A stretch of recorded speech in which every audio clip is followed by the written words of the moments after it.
When I landed in the beauty industry, it was a dream. And then 8 days later, it was announced that one of my products won Oprah's favorite things. We're in the eye of the storm here. Hi, my name is Courtney, and welcome to How They Scaled It, where scaling is done with both sides of the brain.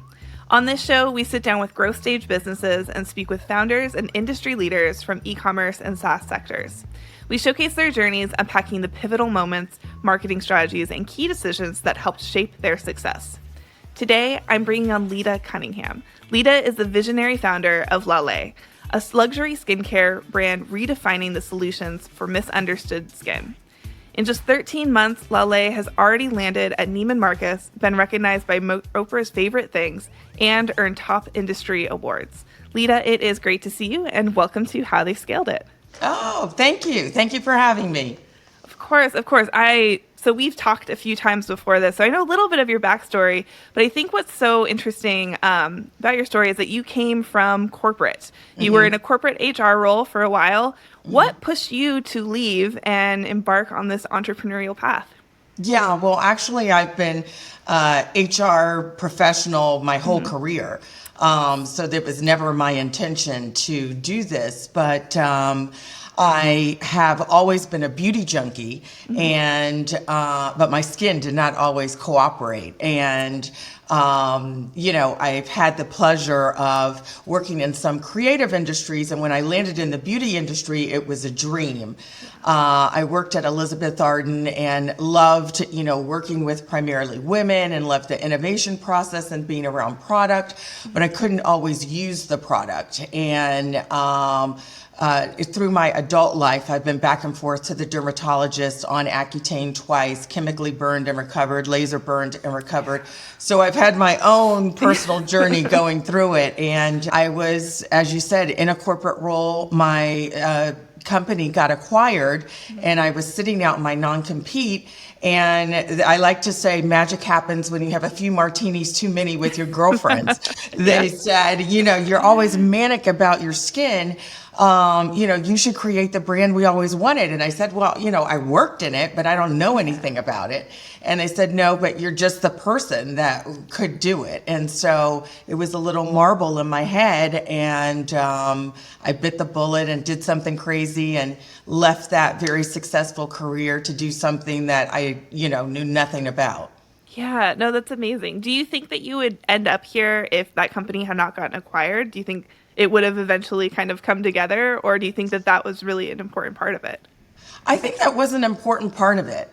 Yeah. I had worked, in corporate for so long, and I was ready for a little break and just examining what was next. Was I just going to get another job and kind of do the same thing for a different company?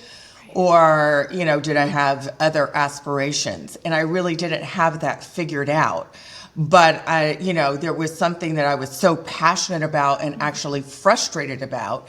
And regardless of what your path is, we are such a visual society now. And, as successful as I was at, such a young age and all of those things, you could have something like your skin that was that would really zap your confidence. And it was powerful. I didn't know all those pieces would come together. Right. And that's a good question. I'm not sure that without something pivotal happening that I would have just stopped what I was doing and started something else. Well, and I think that makes sense, and it's all kind of about there's a little bit of a kismet, fate involved with all entrepreneurs. But I love that your friends kind of rallied around you and were like, "No, this is actually the path that you're going to go on. You got to do it." I love how authentic your brand is, how it's really coming from a source of truth. And you've described LALAIS as a love letter to people with misunderstood skin. How was that process because I know you've done a ton of work around developing really good formulas. How did that start? What was the first step into starting to develop the product? Well, actually, both of my parents are educators. So I have this natural curiosity. What about this? What about this? What about this? And I was really genuinely perplexed as to why we have a industry with all this stuff, and I had access to it, and nothing was working or working for very long. And, the answer, I kept going to the dermatologist, and the answer was drugs. And I said, with all this stuff and innovation going on, why is it that there aren't products for, skin like mine? I was lucky to get introduced to one of the most globally renowned cosmetic chemists. I was describing to him what I was experiencing. And, our first meeting, he said, bring everything that you're using. Well, he didn't realize I literally had a little rolly bag. And when I was meeting with him in the Starbucks, I literally had 2 tables and I was setting up all this stuff. And he was like, looking at it, I said, yeah, when you have skin like mine, you have something for breakouts and something for this and something for that. And I do this once a week and I do this. And, I said, I really want something where someone can push a pump, put it on, and it's on its way to improvement. And I said, why is this stuff not working? And he said, because it wasn't made for you. Yeah. And it's something so simple that, kind of was like, whoa, hit me in the heart. And that's, started my brain that's saying, you know what, this stuff, as good as it isn't made for me. And I need to make something that's made for these sort of skin concerns. Yeah. And so actually, Courtney, before it was almost a year that I just wanted to learn about skin. When you are dealing with something this important for someone, you really want to know what you're doing. And I took that responsibility so heavily that I really dived into learning about skin and hyperpigmentation and why some skin tones are reactive and what's true, what's false, and some of those things. And then after literally almost a year is when I started diving into ingredients. And then he would give me a homework assignment, research this, research that, you want to do this. And so, it took a long time, but I ended up with a recipe that I then took to a lab to make, which is unlike what's done in the industry. This is a contract manufacturing industry. Yeah. You're beholden to the big players, getting something on shelf on a certain date and starting from scratch. When that's your only formula is, not the way to guarantee that. But, I ended up with bespoke formulas that are different than anything on the market. And that's, how we're able to play, and kind of break new ground in white space. Yeah. Well, I love the amount of care that you've taken in developing the product, because as we know in the e-commerce space, if you really want long-term success, you have to have a product that actually works. Like, people are not going to keep buying products, especially luxury products, if they don't work. So doing all that research probably really set you up for success. And, we say that your company is 13 months old, but it's really years old. Like, from when you first started doing that research, if you include all of that R&D, you're actually, there's been years and years that have gone into this. So I would not describe it as an overnight success. For sure. I like to say, it feels like 100-year-old tree. The roots have been there forever, but, but yeah, it's been above ground for 13 months. So that's a good way to say it. Yeah. And so once you developed your product and you're like, this is it, how did you know that you were like, okay, product is made, we have the formula? Was there something you tried it and it worked, or how did you know that you were done working on the formulas? A couple of things were happening at the same time. I mean, when you are an entrepreneur, to do something like this, and especially at this stage of a very successful career, you have to be a little bit crazy. Yes. And I would literally go to Sephora's and I would man the aisles and look at people that were looking at acne products, breakup products, oil-free, and ask them. And I ended up with a small pool of people that when I was formulating and I would get samples, I would parcel them out in little things and get them to them for them to be able to give me feedback. So I literally have notebooks from people's comments, text messages, whatever, about different formulas, too much of this, too much of that. And even myself having used so much. But this isn't a brand that I made for me. This is a brand that I made for, people with these skin concerns. Yeah. So, I like to say, with the singing, but when the feedback came back, I mean, we were exhausted. Yeah. Between my two serums, I mean, this is over 100 tries. I had been at two formulators already. The first one said, "You're nuts, you're crazy. This is not, something that is possible." And I said, "Yeah, it is possible." So I went to the second lab and, worked on it. But between the two and all the tries, between the two formulas, it was over 100 tries at this. So very long period of time. COVID happened in between. Right. But when we got to the end, it was getting better.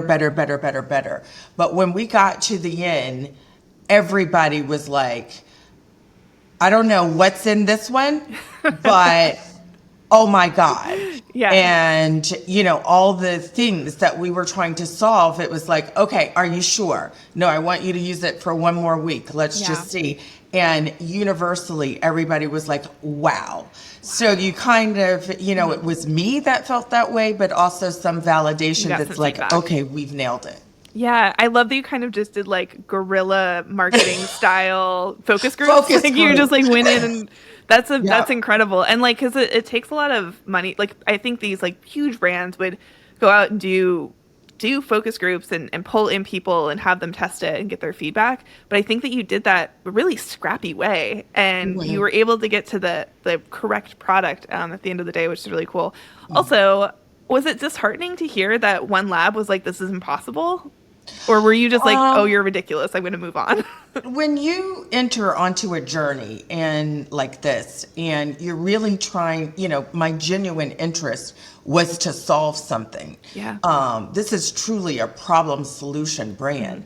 And not just, fine tune. We're a little bit different than this one because of, we've got fairy dust and they've got magic dust, or, whatever it is. Yeah. It's almost like, how they say you're an actor and you audition. You have to, build up that thickness of, no. There's just so many problems and issues and people that don't believe and, say it's not possible and you have to get bigger and, it's just constant. Yeah. But my mother will always tell you, she doesn't really follow strict directions very well. So, the first formulator, this is really, diving into the deep end and understanding kind of how the business works and why it works that way. Yeah. And from a contract manufacturing standpoint, what works for the business is that they have something that is a little bit more plug and play that they can manage to. And then for the contract manufacturer, they already are able to reap efficiencies because they have, something that they can easily tailor for whatever client it is. Right. But I wasn't easily being horned into that and actually wanted to, start with a clean kettle and start from scratch. And when you're dealing with that many actives at those kind of concentrations and all this stuff coming together, which with each ingredient, it becomes exponentially more difficult to get a formula to, be stable and mesh together and then get the texture you want and the color you want and fragrance free and, all the stuff that were our requirements. So, they just were saying that no go on this. Yeah. And after 4 sessions of what I was getting, it wasn't meeting my mark. And they just said, what you're trying to do, there's a reason why this doesn't exist. This is too difficult. This is not the thing. It's not possible. And I just found someone who was a little crazy like me and said it is possible. Yeah, a little more savvy. I mean, I love that didn't slow you down. I think that's the thing, like entrepreneurs, you have to be a little bit crazy to be told no so many times and to have to like really stick it out. And but in the end, then you get something that's never been created before. And that's That's pretty incredible. I mean, it's pretty magical. Even though it's not quite magic, it is science. Well, they do call my perfecting serum magic in a bottle. So Yes. that was the first hump we got over, and so very poignant there. Yeah. Well, and then you've kind of also had a very unconventional route to success in your actual sales. So once you launched the company, you actually went to retail first, and you got on some pretty high-end retailers before jumping into e-commerce. Can you tell me a little bit about how you got your foot in the door for your first retail sales?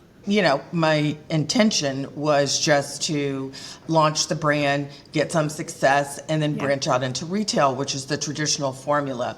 I was speaking about the brand, what I was doing. I always had little samples around, and people could see like, wow, you look great. What's going on with your skin? I've been testing it on my skin for all these years, so all of the discoloration was gone. I come to you today with no foundation on, so my product and Courtney, you got a little zhuzh from me today, but no foundation. This is actually my skin. I had met some people, and they had said, you should pitch to retail. I said, well, I haven't even launched yet. And they said, no, well, it'll get you ready.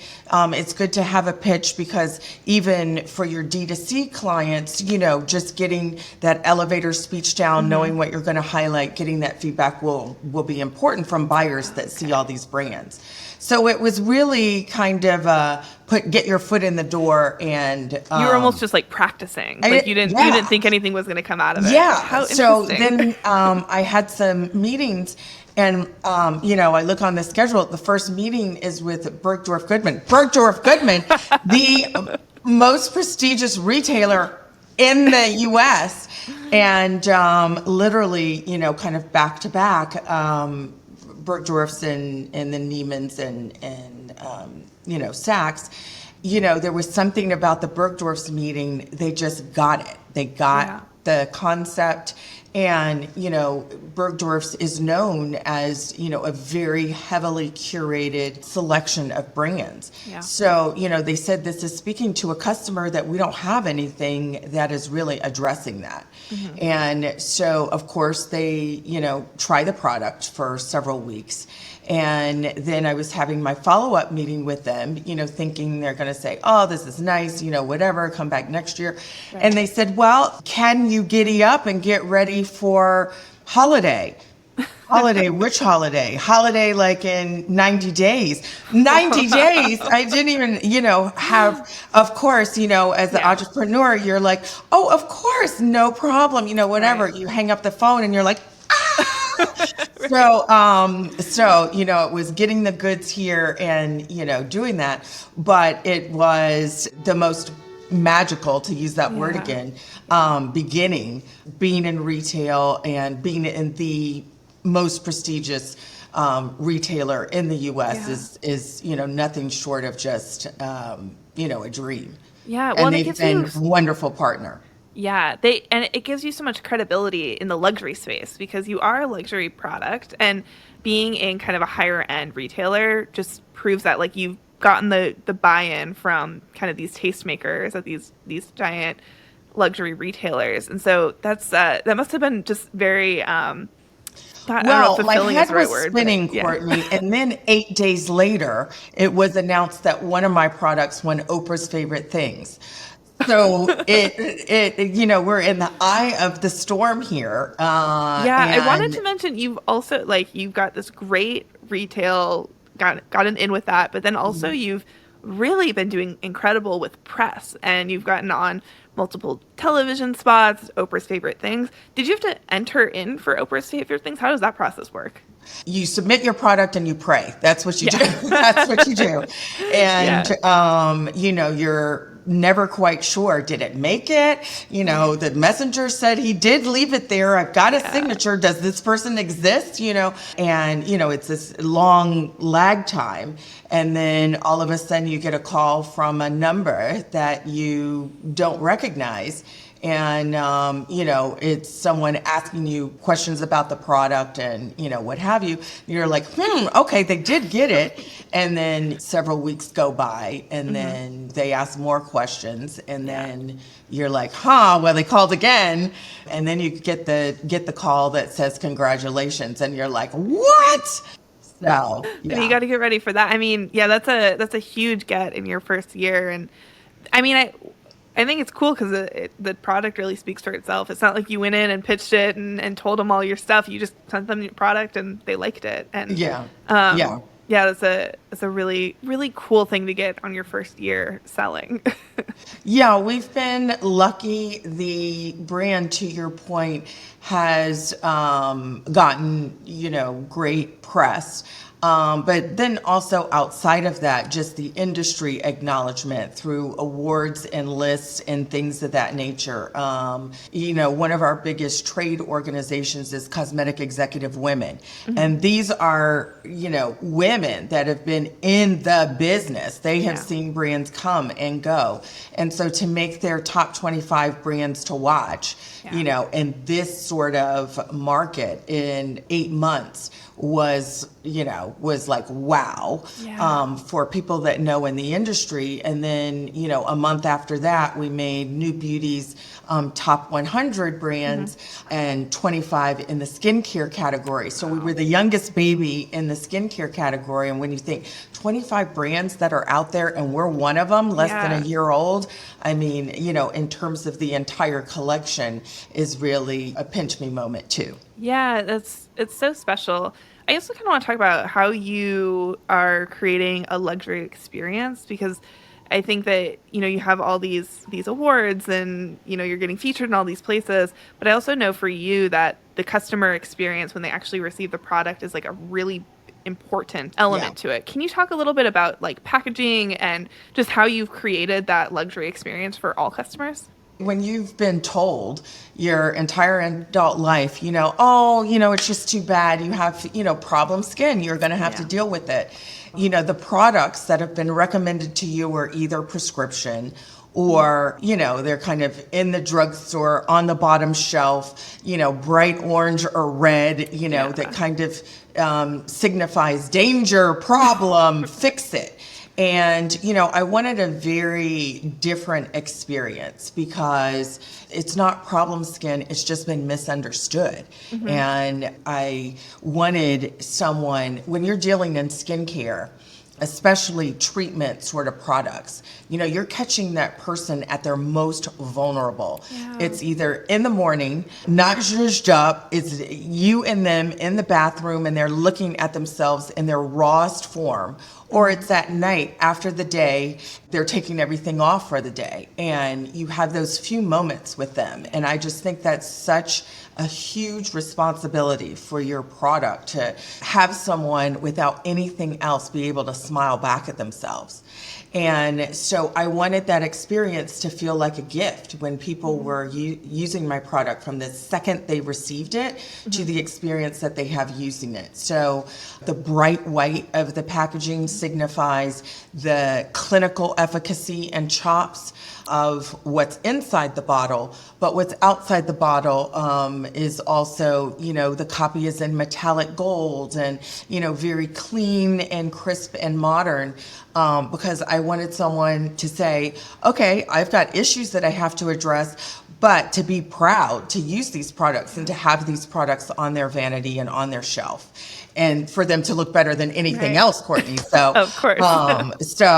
And then when you deal with advisors or people that are in the business and they're telling you, save every few cents you can here and your cost of goods and this, that, and the other. It was important to me that every single element, while people were scaling back, that we actually left that experience, because it's no secret that e-com, people are getting more and more comfortable shopping for beauty and cosmetic items online. And, what's the reason why we go to a store? We go to a store for the exploration, but we go to the store because there's that dopamine that we get when we get that bag. It's all wrapped up. It's, and we get home and we have to unpackage it. It's almost Yeah. ceremonial that this is something that I've invested in myself. Right. And so I wanted to give that same sort of experience in a D2C way. And that's why you'll see a ton of videos on our unboxing and, oh my God, this packaging is just amazing. Because we wanted from every single touch point to say, this is a gift and an investment in yourself. Yeah. Well, and I love the idea of saying your skin is not a problem. Like, let's not treat it like an alarm bell's going off. Like, if I'm an adult with adult acne, I don't want to go to the store and buy like teen acne stuff where it's like screaming at you that you have pimples. Like, that's not fun. And to have something that is just so clean and adult and sophisticated, I think it goes a long way just for like, because what you're doing also is you're kind of increasing people's confidence by improving their skin. And to not have to pull out something that says I have bad skin every time you want to wash your face, I think it goes a long way, and it's beautiful, and you travel with it, and be proud to have it on your vanity. Yeah. And even our blotting compact now shows up at all the hottest, restaurants from coast to coast, on the table or whatever. Yeah. So that thing that you used to, kind of at Starbucks steal extra napkins and stuff in your purse and then, dab. It's almost like, this is what I do. Get over it, mwah. And so, I remember the old blotting sheets that I would buy when I was a teenager that were blue. And you pull them out, and then they look so gross. And it was always like something you did like very hidden. Exactly. So it's kind of cool to be able to just be like, yeah, let me just like blot my oil and go on with my day. Exactly. And like, zhush, and we're done.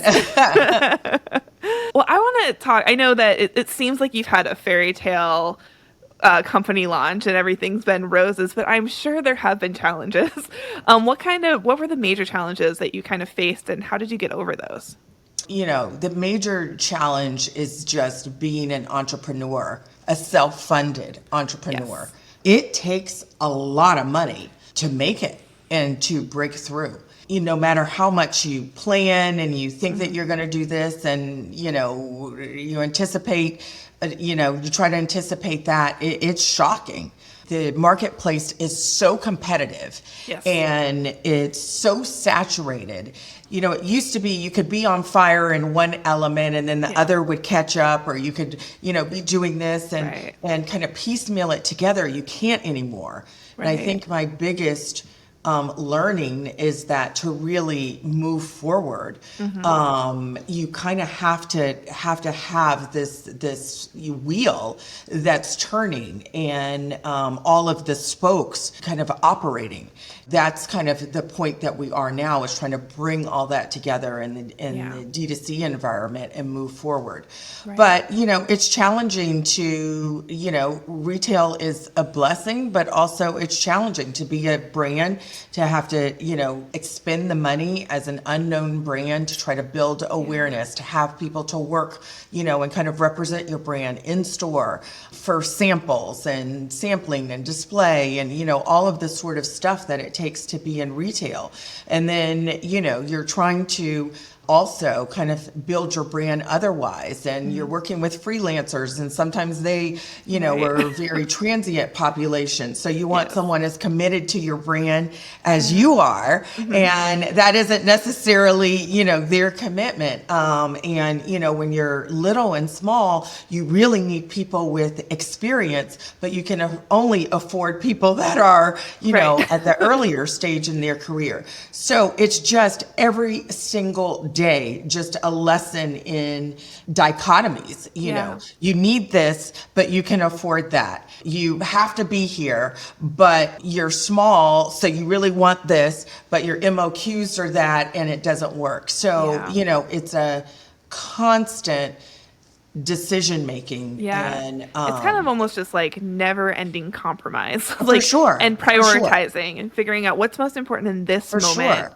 Planning for the future, but I'm sure it's like frustrating to see, I know that my brand operates at this high level and I have this high level product, but I need all these things to happen in order for us to fund at that level, which is, it's so impressive as a self-funded founder, like that's, I mean, it's hard to do.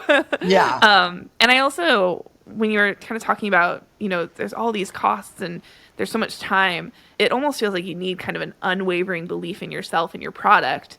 There are going to be long periods of time where you're not making money, but you got to believe in what you're doing. And I mean, you've spent years developing these formulas that, Yeah. and I'm sure, was there ever times where you kind of had self-doubt, or did you know from the beginning, like, this is going to work, I'm going to make this happen? No, I knew from the beginning this is going to Yeah. work. It's a consumer that doesn't have, viable options, and I know how high quality this option is. My challenge is to make that known, and Yes.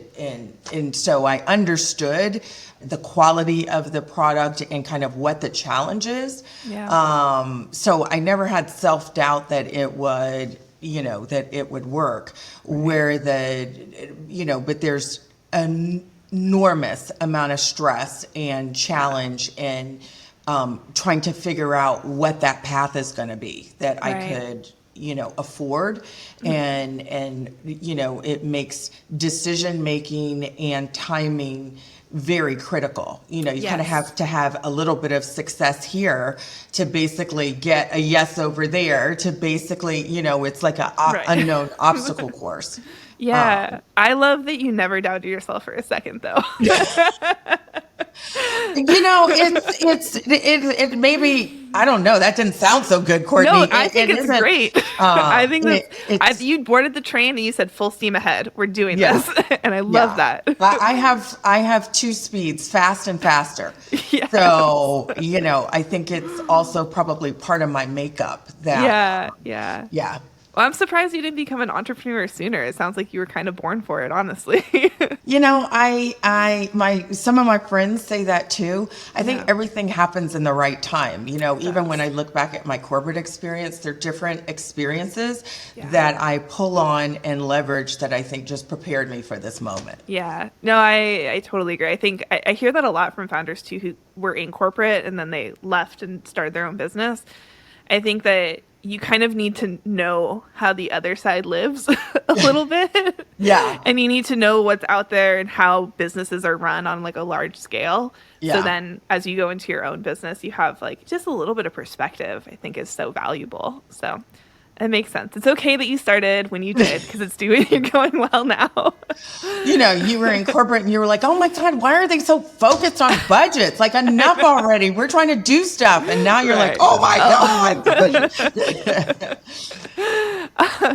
God. Well, so as someone who is now, I would say, has a successful luxury brand, do you have any advice for other founders in the luxury space, specifically the skincare space, to get into these higher end retailers or kind of get things going the way that you have? Product differentiation is really key. I think more and more in all aspects of our life, the consumer is really looking for solutions specific to them. Yeah. So I think we're going to get more and more niche, more and more personalized. Going to market with something that's truly different will help those conversations. I think that's that. I think having a very clear brand positioning and, who are you serving? What are you solving? Where are you going to live?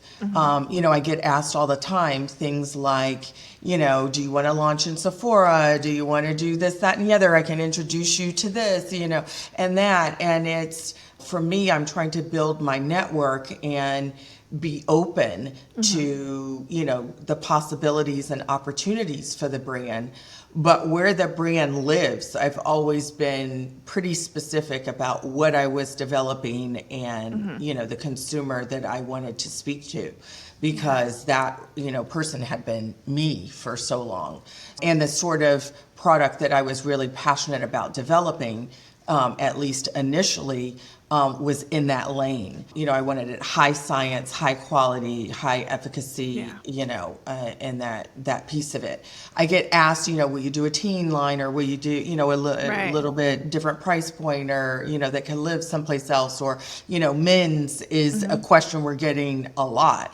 There's so much stuff that comes at you that just the laser focus is what you have to do, because there's other people doing stuff over here, other people doing stuff over there, and trends, and that you could just spend every day following, and it's like you have to just be dogged about what you're doing in your path. Yeah, well, and that takes so much discipline, because I think there's so many people in your ear saying there's all these opportunities all over the place, and having we are serving this one type of person, with this very not specific type of skin, but who has misunderstood skin and has not been served. To get distracted by other things, your quality across the board will go down. So to say, we're going to do this until we reach our market saturation, and then we can do a very good job on this next thing. I think that's something that a lot of founders have trouble with, is not going in. They go in too many different directions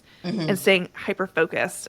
It's working for you, at least. 13 months, Courtney. Don't jinx me. Don't jinx me. I know that right now you're working on getting more website sales. So bringing DTC on the website, selling online, in addition to the retail. What else is coming up for you in this next year? Do you have, or are you just trying to push through and get whatever comes your way is going to come your way? Our story, as I described, is a little bit reversed. We started in retail, and now we're just trying to grow the D2C in terms of the kind of heartbeat of our business. So that's one, and that will take a tremendous amount of our focus to do that. And we just, we haven't even hit the tip of the iceberg in terms of our brand awareness. So that really is a big hurdle for us, is just getting through that funnel of, it used to be 7 to 8. Now people are saying 9 to 10 touch points for them to say, hey, this is for me, and let me try the product. So I think that's a very big focus for us. But the other focus is really penetration in some different channels. The quality and efficacy of the products really speak to a controlled environment in luxury hotels and spas and those sort of experiences. And so we're having some conversations in that regard in terms of, the brand there. Our blotting compact should be in gift shops in every luxury hotel, and certainly, down the Mexican and Caribbean corridor. When it's blazing hot, what better way, what better opportunity for women to want to look picture perfect than when they're traveling or on vacation in these locations. And it should be readily available for them, and particularly at that price point. So, on cruise ships, on whatever, I could go on in terms of those opportunities. And so really doing what we do well. We're still an infant in retail, and we need to grow our business and our base and our customer base then, so that more people are coming in saying, hey, where is that LALAIS? I heard about it. So, that's what I owe to our retail partners to continue to drive that. But then also put the brand in, some of those other spaces that it can thrive. Yeah. So instead of focusing on more product development, you're focusing more on access and awareness. And because you have such a solid lineup right now of products, do you have any plans for new products in the near future? Yes. So, this business is based on newness. Even though we're an infant, it's hard to add something new when so few people know about what you're doing. But for my sort of products, what I know from formulating and what I know, they say I'm picky, that we need to start early to get to the right, sort of thing. So we'll be doing some new product innovation on skincare. Yeah. So we get a lot of questions and inquiries, what do I use with this? And that's exactly what we wanted. Once you can show someone that you can improve their skin, then they'll ask you, okay, what do I use with this? Yeah. Are you going to come out with that? Right. And that's what you want, rather than having to push yeah. an entire line on someone. Yeah. So we're going to be innovating on skincare. I have my eye on the supplement market. That category is growing. I think more and more and more people are really focused on their health and wellness. We have supplements that work. The Skin Perfecting Complex is one of the best beauty supplements on the market, which is a huge acknowledgement to what we put into it. So, but there's all these other sort of conditions that really affect our skin and affect our health and wellness that I'm interested in. The new product side, I have a list, the length of my arm in terms of what I want to develop. But I think to really serve the business well is how do we take this very tight edit that solves issues from the outside, from the inside, and instantly. And for hero products, how do we grow the awareness so that more people know about it and more people ask us and then are an audience for our new product innovation? Right. So that kind of timing is very important to me, to get the D2C up and running, get a little bit more distribution, and have that pool of people that will then say, yeah, bring it on, bring that newness on.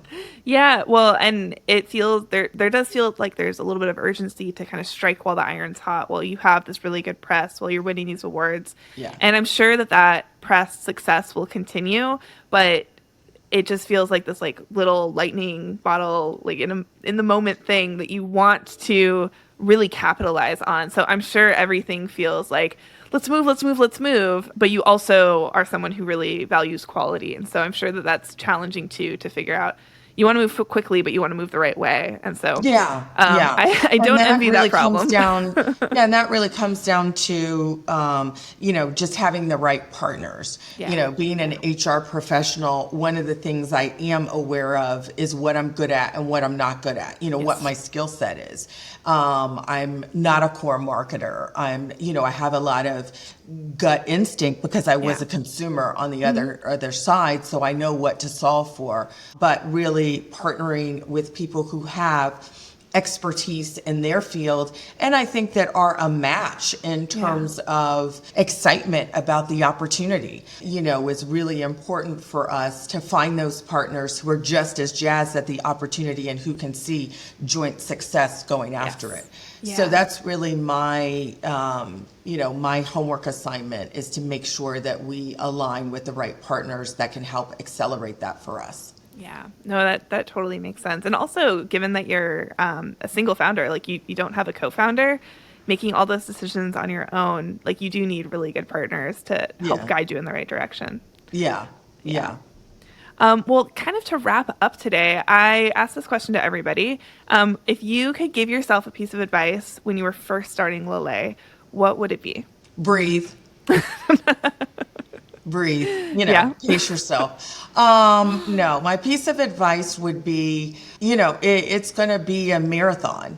Yeah. And I think you kind of think that, but, everybody thinks, oh, my brand is special. And there is no preparation for the amount of grit and hustle it takes to move a business forward, particularly one that's self-funded, that's not celebrity, there's no private equity firm, there's no billionaire boyfriend, there's no, it's really grit, hustle, a little bit of luck, but, you have to breathe. And, I got a good piece of advice, which I'll leave you with, from a entrepreneur that says, at the end of each day, you're going to have some that are very high and some that are very low. And at the end of each day, touch your product, whatever it is, whether it's you do T-shirts or, glasses or whatever you do. So literally, no matter what time of night or actually morning it is, kind of the last thing I do is, do a PR box, answer a customer email, or someone ordered something, write them a personal note from the founder. But like before I kind of shut down for the evening, I get back to why I did this in the first place. I'm like choking up, which is to bring people confidence and their shoulders back and their chest forward and their face forward, that they feel confident in that. And so having just that little moment to get back to grounding, and then you lay your head down and you wake up the next day and you say, okay, bring it on. And I think that's important. Yeah, that's beautiful. I love that advice. And it's so important too for founders to zoom out a little bit. And I think that's what you're doing. You're kind of having like a meditative moment where you like, okay, pause on all of the chaos. Let's focus on the thing. Like, why are we actually doing this? So I love that. And get recentered. Yes, recentered. Well, where can people find you online? Where can they find the brand? Yes. So you can find the brand at LALAIS.com, and on Instagram and TikTok at LALAIS Skincare. You can find me at Lita@LALAIS.com, at GlamLita NYC on Instagram and TikTok. So follow us. We're still babies and we're growing our social media. So please follow us, and please root for us. It's very special, these smaller entrepreneurial indie brands. Your love and support mean the world to us. So thank you for that. And thank your audience. Of course. And LALAIS is spelled LALAIS, just for, I will tag you in everything. But Correct. No, the S is silent. LALAIS. Yes, LALAIS. Yes. It's been really incredible talking with you today, Lita, and watch this space. I think you're about to really blow up in a very good way. So very excited for you. From your lips, Courtney, to God's ears. Thank you so much. Of course. And thank you everyone at home for watching and listening. And if you enjoyed today's episode, please make sure to subscribe, share with a friend, leave us a review. If there's anything you'd like to hear on an upcoming episode, please just let us know. And for more insights, you can always visit rightleftagency.com or visit our LinkedIn Right Left Agency. We'll be back soon with more stories of success, innovation, and marketing strategies to help you grow. See you on the next one.